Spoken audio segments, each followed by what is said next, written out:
Hello friends, welcome back to new video. So friends, इस video में हम discuss करेंगे एग्ज़ाम एनालिसिस। जो भी कैंडिडेट टेक्नीशियन ग्रेड थर्ड का एग्ज़ाम आने वाले शिफ्ट या डेट में आप सभी के लिए, तो मैं इस वीडियो में कवर करूंगा कि जो भी आपके एग्ज़ाम हुए हैं टेक्नीशियन ग्रेड थर्ड का, उन सभी का एग्ज़ाम रिव्यू करूंगा। एग्ज़ाम एनालिसिस किस किस टाइप के प्रश्न आपके एग्ज़ाम में पूछे जा रहे हैं, मैथ से कितने क्वेश्चन आ रहे हैं, रीजनिंग से कितने क्वेश्चन आ रहे हैं, साइंस से किस टाइप के प्रश्न पूछे जा रहे हैं। तो आप सभी लोग इस वीडियो पे कंटिन्यू बने रहिएगा। इस वीडियो में हम कवर करेंगे 20 दिसंबर का आपका सेकेंड शिफ्ट का क्वेश्चन करने वाले हैं। जैसे कि आप सभी को पता है, टेक्नीशियन का एग्ज़ाम आपका 19 दिसंबर से चालू था। 19 दिसंबर का 3 शिफ्ट हो गया और 20 दिसंबर का 1 शिफ्ट आपका टेक्नीशियन ग्रेड 1 का चला। टेक्नीशियन ग्रेड 1 का आपका 4 शिफ्ट में एग्ज़ाम कंडक्ट किया जा रहा है, ठीक ना, मतलब हो चुका है।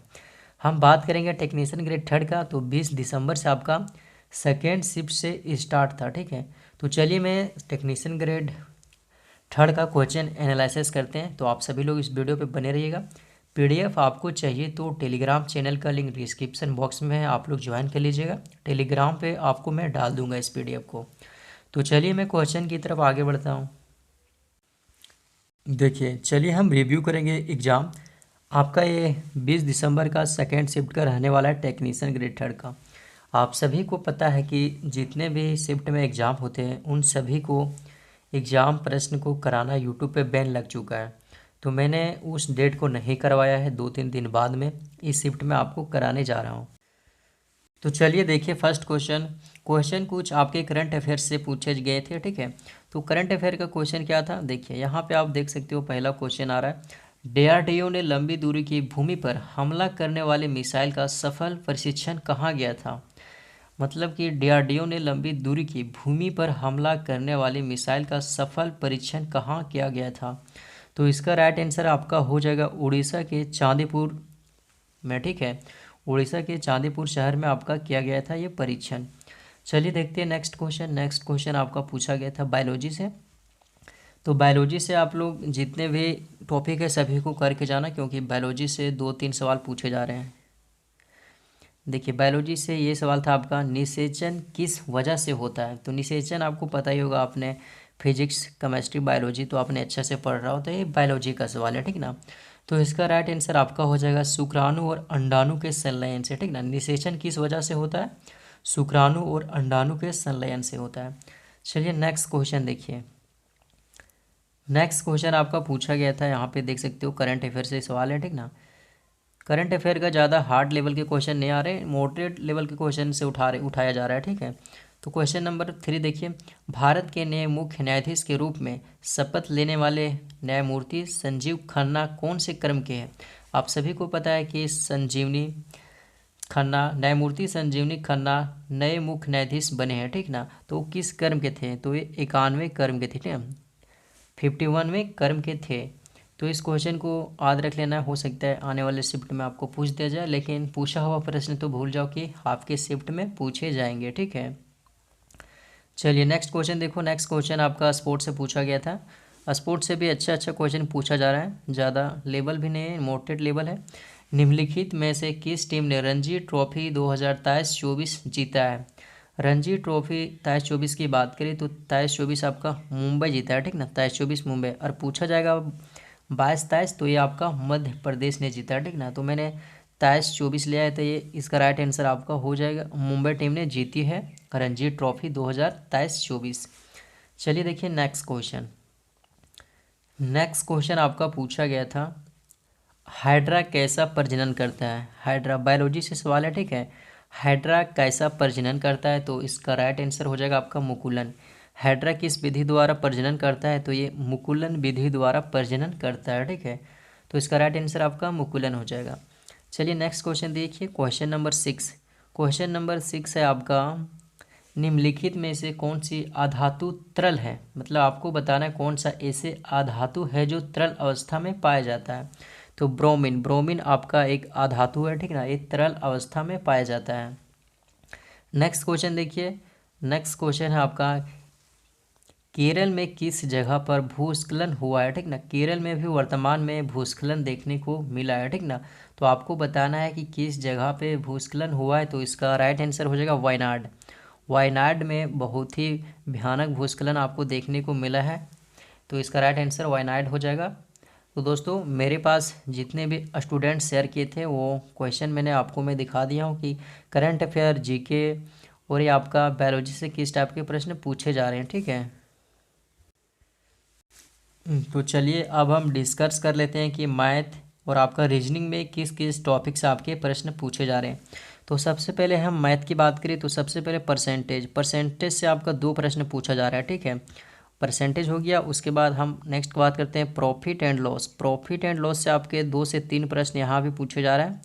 इंपॉर्टेंट टॉपिक है जैसे में टाइम एंड वर्क से भी आपका 2 प्रश्न पूछा जा रहा है, ठीक ना। जैसे में हो गया आपका टाइम एंड डिस्टेंस से आपका 1 या 2 प्रश्न पूछा जा रहा है। उसके बाद आ जाते हैं हम SI and CI, compound interest और सिंपल इंटरेस्ट। इससे आपका कम से कम 2 प्रश्न तो देखना ही को मिलेगा, 2 से 3 प्रश्न आ रहा है। नेक्स्ट आपका एवरेज से आपके 1 प्रश्न देखने को मिल रहा है। नंबर सिस्टम से आपके 2 प्रश्न आ रहा है, ठीक है। उसके बाद LCM SCF से बात करें तो इससे आपका 1 प्रश्न देखने को मिलेगा। ट्रिग्नोमेट्री से आपका 1 प्रश्न देखने को मिल रहा है। मेंसुरेशन से आपके कम से कम 2 प्रश्न देखने को मिल रहा है। जियोमेट्री से आपका 1 प्रश्न देखने को मिल रहा है, ठीक है। और जैसे में हो गया आपका एज वाले प्रश्न जो होते हैं उससे भी आपको 1 प्रश्न देखने को मिल रहा है। और बहुत से ऐसे टॉपिक हैं जिससे एक प्रश्न देखने को मिल रहा है। तो मैंने जितने भी टॉपिक बताए जैसे में परसेंटेज हो गया, profit loss, time and work, time and distance, CI and SI, average हो गया, उसके बाद जियोमेट्री हो गया, ठीक है। उसके बाद LCM SCF हो गया, नंबर सिस्टम हो गया, एवरेज हो गया। इन सब टॉपिक को आपको करके ही जाना है क्योंकि इन्हीं सभी टॉपिक से प्रश्न आ रहा है, ठीक है। तो कम से कम 10-12 ऐसे चैप्टर हैं, इनको आपको करके ही जाना है। तो आप लोग जाइएगा। अलजेब्रा से भी आपको 1 प्रश्न देखने को मिल रहा है, तो आप जो मैंने यहाँ बताया बस वो टॉपिक को आपको करके जाना है। चलिए अब हम बात कर लेते हैं थोड़ा रीजनिंग में कौन कौन से टॉपिक से आपके प्रश्न पूछे जा रहे हैं। तो सबसे पहले मैं बता दूं आपके कोडिंग डिकोडिंग से आपके 2 से 3 प्रश्न आ रहा है। Coding decoding most important chapter है। अल्फ़ाबेट की बात करें तो अल्फ़ाबेट से आपके 1 प्रश्न देखने को मिल रहा है। ब्लड रिलेशन की बात करें तो इससे आपका 2 प्रश्न रहेगा ब्लड रिलेशन से। सीरीज से आपका कम से कम 2 प्रश्न तो देखने को मिलेगा ही। उसके बाद आ जाते हैं क्लासिफिकेशन से 1 नंबर का क्वेश्चन पूछा जा रहा है। डायरेक्शन से आपका 1 या 2 क्वेश्चन पूछा जा रहा है। डायरेक्शन के बाद आ जाते हैं हम मैथमेटिकल ऑपरेशन से आपके 2 नंबर का क्वेश्चन आ रहा है, 2 क्वेश्चन आ रहा है। जैसे में सीरीज से आपके 2 से 3 क्वेश्चन आ रहा है, ठीक है। सीरीज बहुत ही इंपॉर्टेंट है। जिसमें वेन डायग्राम से आपका 1 प्रश्न आ रहा है। जैसे में सलोलिज्म, कुछ कुत्ता बिल्ली है, कुछ ऐसे क्वेश्चन आपके ऐसे 2 क्वेश्चन आ रहा है। कैलेंडर से आपके 1 क्वेश्चन देखने को मिल रहा है। क्लॉक से आपके 1 क्वेश्चन देखने को मिल रहा है। जैसे में वाटर इमेज से आ जाता है कई शिफ्ट में, मिरर इमेज से कई शिफ्ट में आ जाता है। उसके बाद कंक्लूजन वाले जो कथन एंड निष्कर्ष वाले रहते हैं उससे 1 या 2 प्रश्न उससे पूछे जाएंगे, कथन एंड निष्कर्षण। जैसे में ट्राइंगल मतलब त्रिभुज की गणना करना, जैसे में डाइस हो गए हैं, इनसे क्वेश्चन आ रहे हैं। जैसे में सीटिंग अरेंजमेंट से अच्छे टाइप के क्वेश्चन बन रहे हैं और सीटिंग अरेंजमेंट आपको इंपॉर्टेंट है। सीटिंग अरेंजमेंट कर लेना है क्योंकि उससे 2 क्वेश्चन आ रहा है, कैलकुलेटिव क्वेश्चन पूछे जा रहे हैं, तो सीटिंग अरेंजमेंट करके जाना है। उसके बाद जो भी टॉपिक छूट गया जैसे में नॉन वर्बल से कम 3 से 4 क्वेश्चन पूछे जा रहे हैं। जो भी आपका नॉन वर्बल है, जो आपका चित्र से रिलेटेड प्रश्न पूछे जा रहे हैं, नॉन वर्बल आपको पता ही होगा, आप तैयारी कर रहे हो, तो उससे आपको 3 से 4 प्रश्न पूछे जा रहे हैं। तो नॉन वर्बल भी आप लोग करके जाना क्योंकि नॉन वर्बल में 10 से 12 चैप्टर हैं, तो आप कंप्लीट करके जाइएगा। चलिए हम बात कर लेते हैं साइंस की बात करें तो फिजिक्स में आपको जितने भी अच्छे टॉपिक जैसे में यूनिट एंड मेजरमेंट हो गया, जैसे में ध्वनि हो गया, ठीक ना, साउंड हो गया, जैसे में लाइट हो गया, जैसे में ग्रेविटी हो गया, ठीक ना, जैसे में आपका मोशन हो गया, इन सभी टॉपिक को करके जाना है। बहुत से ऐसे टॉपिक जैसे में मैग्नेटिक हो गया, इन सब टॉपिक को अच्छा से करके जाना है। फिजिक्स में भी वैसे ही बात है, फिजिक्स में आपका मैंने बता दिया। और फिजिक्स में आपको 4 प्रश्न कम से कम नॉमरिकल क्वेश्चन आ रहे हैं, ठीक ना।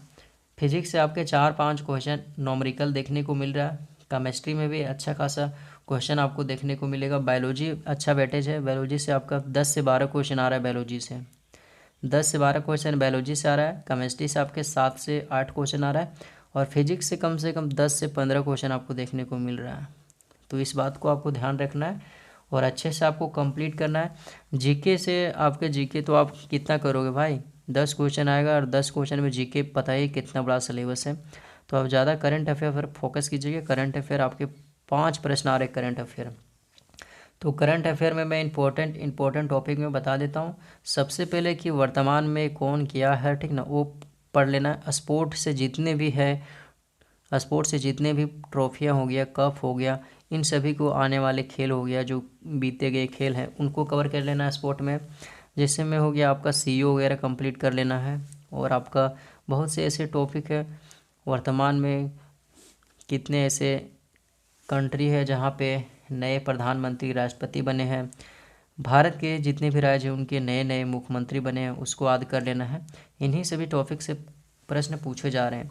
तो आप लोग मुझे कमेंट करके बताना है कि आप लोग टेक्नीशियन ग्रेड 3 में कितना स्कोर करके आ रहे हो। जो इस भी कैंडिडेट का एग्ज़ाम हो चुका है तो आप लोग बताना कमेंट करके कि आप लोग कितना स्कोर किए हो, 60 किए हो, 70 किए हो, 80 किए हो। और मैंने आपको बताया था कि आप नेगेटिव मत कीजिएगा भाई लोग, जो भी प्रश्न आता है वही कीजिएगा, 60 कीजिएगा, 55 कीजिएगा, नेगेटिव नहीं करना है भाई। 80-90 मार्क्स के चक्कर में आप नेगेटिव कर देते हो, आपका सिर्फ नेगेटिव में 10 या 15 नंबर ऐसे होते हैं जो कट जाते हैं, तो आपका कुछ नहीं बचेगा, आपका सिलेक्शन नहीं होने वाला है। तो आप आने वाले समय में अगर आपका एग्ज़ाम है तो आप ऐसा कीजिएगा, आपको जितना प्रश्न आते हैं उतना ही कीजिएगा और करेक्ट करने का प्रयास कीजिएगा। तो मिलते हैं दोस्तों नेक्स्ट वीडियो में। आप लोग ज़रूर से कमेंट कीजिएगा कि इस प्रकार की हेल्प आप सभी को चाहिए। तो मिलते हैं नेक्स्ट